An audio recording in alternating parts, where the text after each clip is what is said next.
High, welcome to my mini vlog. So ২৯ তারিখ আমাদের যাওয়ার কথা ছিল দীঘায়। তার জন্য ২৮ তারিখ রাতে আমরা সমস্ত কিছু একদম প্যাক করে নিয়েছিলাম, ব্যাগ ফ্যাগ রেডি করে নিয়েছিলাম, টুকটাক খাবারও নিয়ে নিয়েছিলাম। কারণ কি আমাদের ট্রেন আসার কথা ছিল ৬টার দিকে, মানে হাওড়াতে ৬টার জন্য মা রাতের বেলায় ঘুগনি, রুটি এ সমস্ত করে নিচ্ছিল, যাতে করে আমরা সকালবেলা সেটা খেতে পারি। আর এখানে আমি ছোলাও ভিজিয়ে রেখেছিলাম, সেটাকে আমরা খালি সেদ্ধ করবো, ব্যাস তাহলেই হয়ে যাবে। আর রাতের ডিনারটাও আমি রাতের করে সেরে নিয়েছিলাম। কিন্তু তারপরে আমরা জানতে পারি যে না, আমাদের ট্রেন ৬টায় না, সকাল ১০টার সময় ১০টা ৩৫ নাগাদ হাওড়াতে আসবে।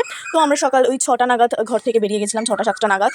তো প্রথমে আমরা ক্যান্টনমেন্ট থেকে ট্রেনে করে শিয়ালদা আসি, দেন শিয়ালদা থেকে বাসে করে হাওড়া ব্রিজের ওপর দিয়ে আমরা চলে যাই হাওড়া জাংশনে।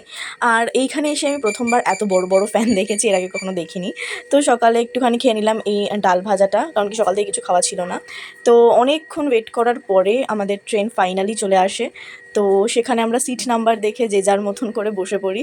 আমরা যেহেতু অনেকজনেই যাচ্ছিলাম, তো আমার বোনের আর মায়ের সিট আলাদা আলাদা পড়েছিল, মানে মা আর বোন পাশাপাশি আর আমি আলাদা জায়গায়।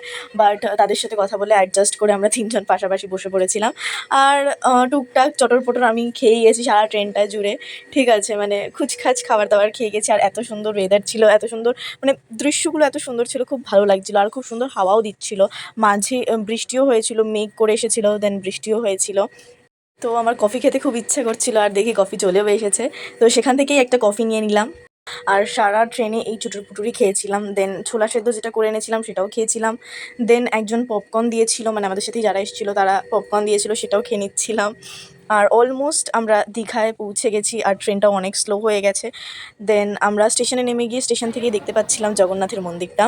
তো সেদিনকে একটুখানি বৃষ্টি হয়েছিল, ওই ছিটে ফোঁটা মাত্র একটুখানি দীঘায় বৃষ্টি হয়েছিল। বাট তারপরে থেকে আর বৃষ্টি আমরা পাইনি। দেন আমরা যে রুমটা নিয়েছিলাম সেই রুমে চলে এলাম। আমাদের ৩ জনের রুম সেপারেট ছিল, মানে ৪ জন ফ্যামিলির ৪টে আলাদা আলাদা রুম ছিল। তো এটা ছিল ফার্স্ট পার্ট, আর নেক্সট ভিডিওতে আসছে সেকেন্ড পার্টটা। বাই।